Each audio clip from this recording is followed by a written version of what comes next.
Olá! O nosso programa começa hoje mostrando a sessão do Colégio de Procuradores de Justiça que aprovou a proposta orçamentária para o ano de 2020 da nossa instituição. A proposta foi fechada com um incremento de 11,39%. Depois do trabalho realizado pela comissão para apontar a destinação devida dos recursos da instituição, a proposta foi encaminhada para análise dos membros que compõem o Colégio de Procuradores de Justiça. Em sessão realizada nesta segunda-feira, dia 9 de setembro, a proposta foi aprovada com algumas alterações. E essa proposta é importante, esses recursos para o ano de 2020, para bem desempenharmos nossas atividades ministeriais, para fortalecermos nossa instituição e trazermos uma atuação de maior resolutividade e de excelência para a sociedade piauiense. Agora, o projeto de lei orçamentária anual referente a 2020 será encaminhado para a Secretaria Estadual de Planejamento e, posteriormente, à Assembleia Legislativa do Piauí. Foi muito exitosa, inclusive foi aprovada à unanimidade. Muito pontual para o Ministério Público, já apresenta a proposta orçamentária do ano inteiro, que com certeza será trabalhada entre todos os membros, diante dos órgãos competentes, para a sua execução. Para os procuradores, a formação da comissão e a organização da gestão são essenciais para a atuação do MPPI junto à sociedade. Depois da comissão analisar, fizemos um estudo da necessidade mínima do que se podia propor e fizemos essa proposta de incremento de 24 milhões de reais, que corresponde a 11%. E agora é o momento de trabalharmos, de fazer o corpo a corpo, no sentido da gente conseguir pelo menos o mínimo proposto pelo Ministério Público. Tem um orçamento enxuto, que contempla realmente a necessidade do Ministério Público para fazer frente aos grandes desafios no próximo ano.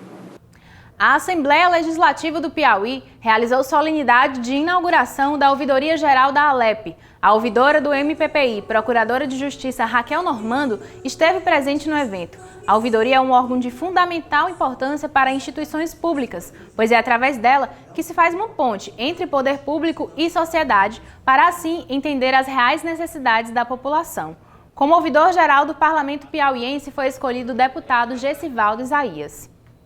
Veja a seguir, saiba como será a fiscalização do processo de escolha unificado dos conselheiros tutelares. E ainda, a audiência pública discute cofinanciamento da atenção básica da saúde. Até já!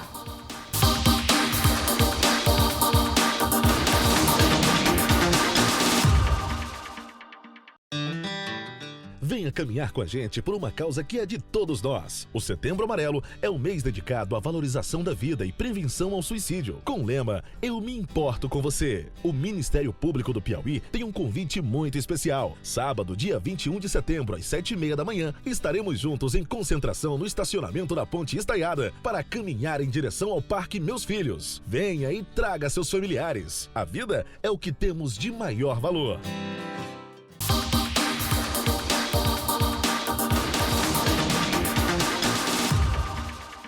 A gente volta tratando de um assunto muito importante. Os candidatos a conselheiros tutelares já estão em campanha nos municípios e cabe ao Ministério Público realizar a fiscalização do processo. Claro, contando com a ajuda de eleitores que devem denunciar eventuais irregularidades. Eu entrevistei a coordenadora do nosso Centro de Apoio Operacional de Defesa da Infância e Juventude, Silvia Reis, e você confere agora.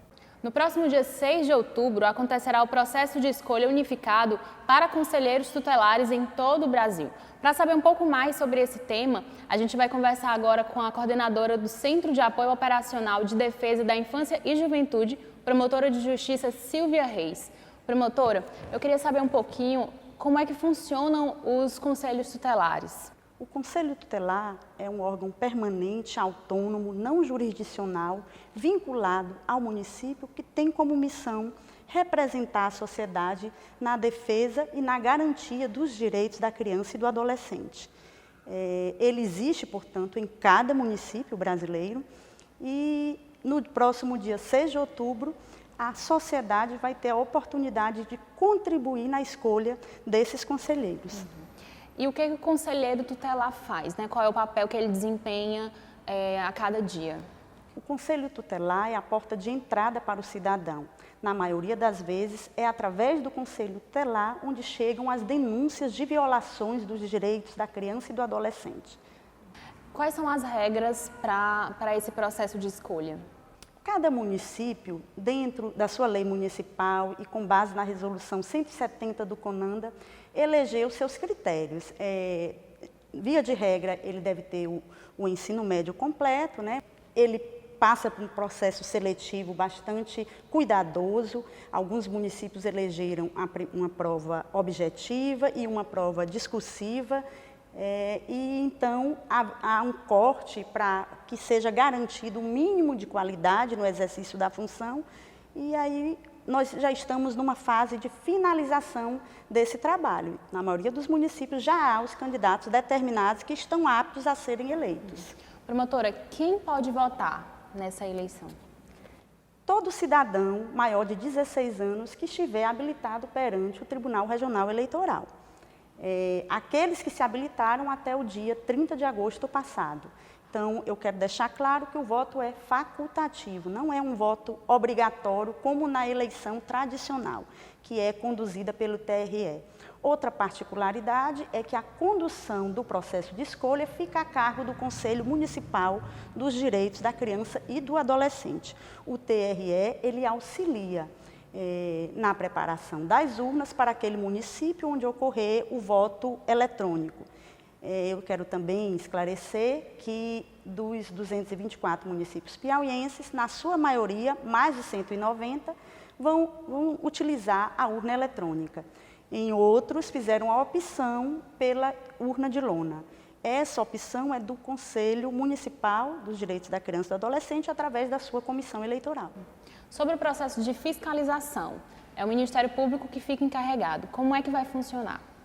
O Ministério Público possui um papel relevante. É o Ministério Público quem dá legitimidade a esse processo de escolha. O Ministério Público fiscaliza, acompanha todas as fases do processo. Então, desde o primeiro semestre, os promotores vêm acompanhando a partir da publicação do edital, a partir da realização das provas e até agora, no momento em que nós temos já candidatos aptos a concorrerem.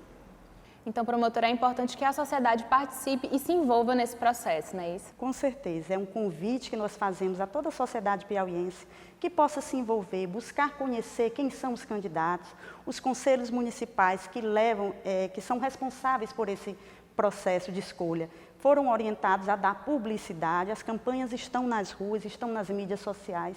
Busque conhecer, escolher seu candidato e contribuir para a causa da criança e do adolescente. Promotora, a gente agradece a sua presença. Uma audiência discutiu a regularização de repasses do cofinanciamento da Atenção Básica da Saúde. Nós acompanhamos para trazer mais detalhes para você. Uma audiência foi realizada para debater as irregularidades no cofinanciamento dos serviços de atenção básica da saúde no Piauí e os repasses não efetivados por parte da Secretaria Estadual de Saúde. Uma auditoria do Departamento Nacional do Sistema Único de Saúde aponta que não foram repassados um valor aproximado de 24 milhões. Resolvemos instaurar um procedimento, tanto de acompanhamento como para investigar o que deixou de ser pago na atenção básica nos municípios. Encontramos o quê? Irregularidades no que diz respeito ao desrespeito a falta de cumprimento da regularidade desses pagamentos. Alguns municípios recebem e outros não. Foi acordado que a Cefaz vai apresentar ao MPPI os valores transferidos para a CESAP entre 2016 e 2019. O Conselho de Secretarias Municipais de Saúde do Piauí enviará a relação com os nomes dos municípios piauienses que não estão regularizados a receberem os repasses. Uma nova audiência deve acontecer em outubro para propor soluções. Foi um momento produtivo, onde nós aqui delineamos algumas deliberações que hão de ser cumpridas e que nós haveremos assim, que com essa regularidade do cofinanciamento, a gente poder avançar na atenção básica e em outras áreas da atenção à saúde. A gente fica por aqui e eu aguardo você na próxima semana.